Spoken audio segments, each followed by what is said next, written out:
Mohamed Farouk Hamid.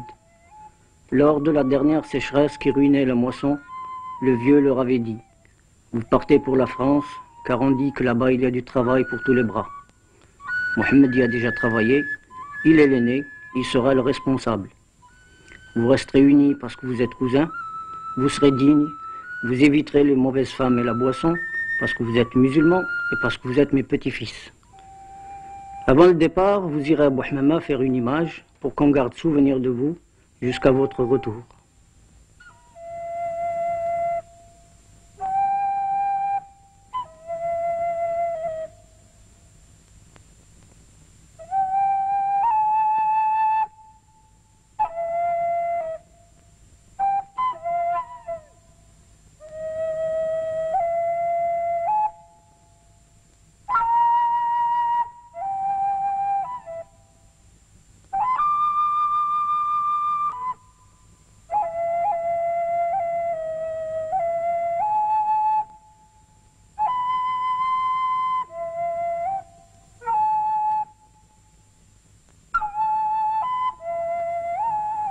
Et tout ça, c'est pour aller en France. Paris, ils y arrivèrent. Enfin, le Paris des Algériens prolétaires, le Paris des bidonvilles.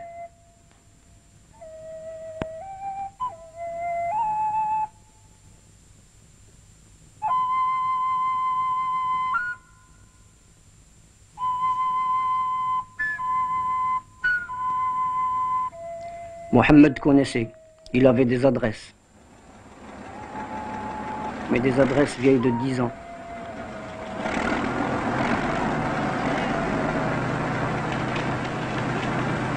Les bidonvilles retrécissent, les vieilles adresses de Mohamed étaient sous 6 mètres de terre.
Les bidonvilles reculent, se tassent, mais où vont les habitants des bidonvilles détruits?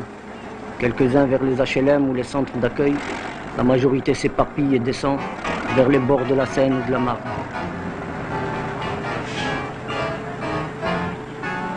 Pour Mohamed Farouk Hamid, ce fut un trou comme les rats, un trou dans la terre, à 2 pas de l'eau, un trou où l'on vit comme si l'on était déjà mort. Ils sont 6 000, 10 000 peut-être au bord de la Seine, au bord de la Marne, Algériens, Marocains, Portugais, Tunisiens ou Bretons. Pour se sortir du trou, trouver du travail. Ils en cherchèrent pendant 9 semaines.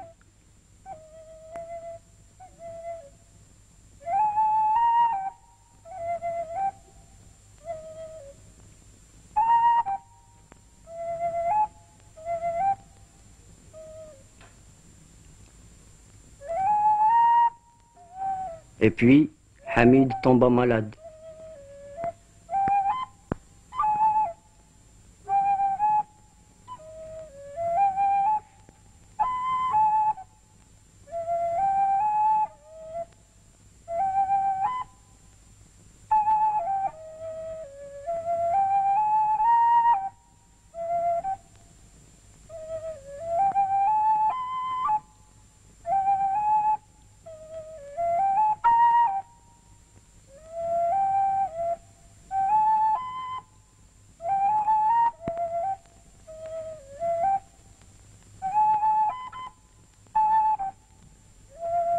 Pour avoir recours à la sécurité sociale, il faut avoir travaillé au moins 120 heures pendant le mois précédent.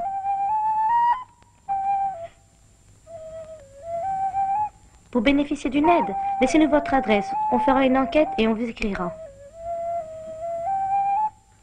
Continuez à chercher du travail. Farouk n'y croyait plus. Mohamed continua seul.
Machine comme ça, mon gars, ça t'abat le boulot de 30 manœuvres.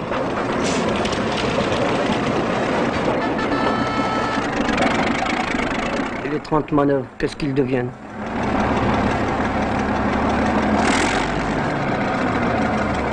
Puis un jour, c'était la 14e semaine après leur arrivée en France.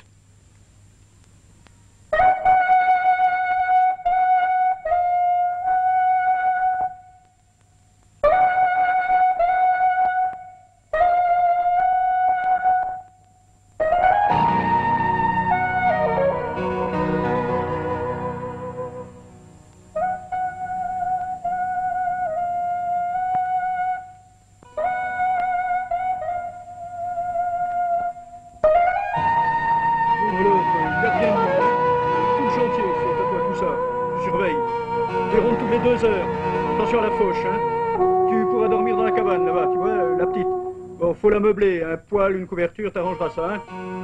Bon, et puis bien compris, alors, ici, sur le chantier, pas de femmes, pas de copains, pas de syndicats.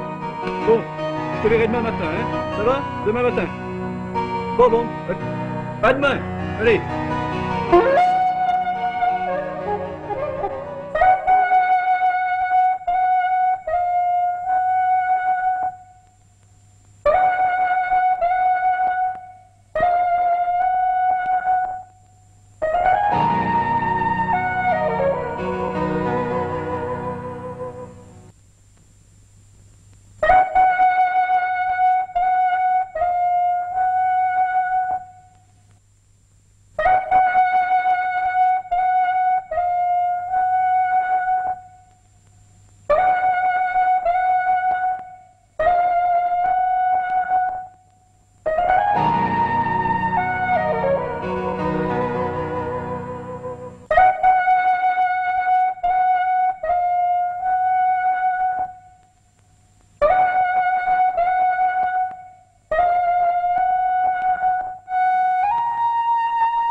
Marché conclu. Hamid le paiera en revenant le chercher.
Tu paieras le poil et fais attention. C'est tout ce qui nous reste.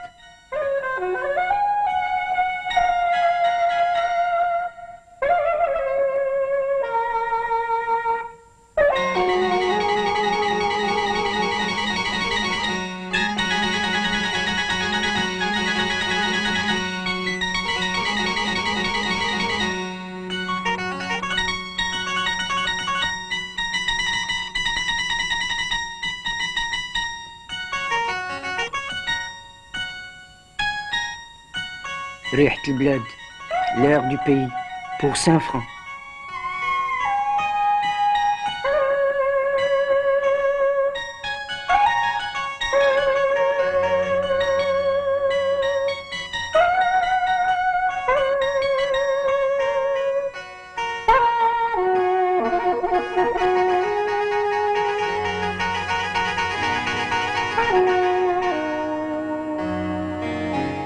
Mais le marchand de poils ne voulait pas entendre parler d'un rabais. Il vous manque 5 francs? Bon, je garde un bout de tuyau, je vous le rendrai quand vous m'amènerez les 5 francs.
Oh!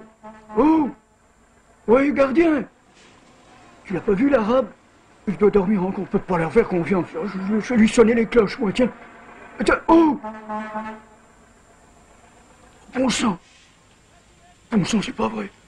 Oh, bon sang, alors!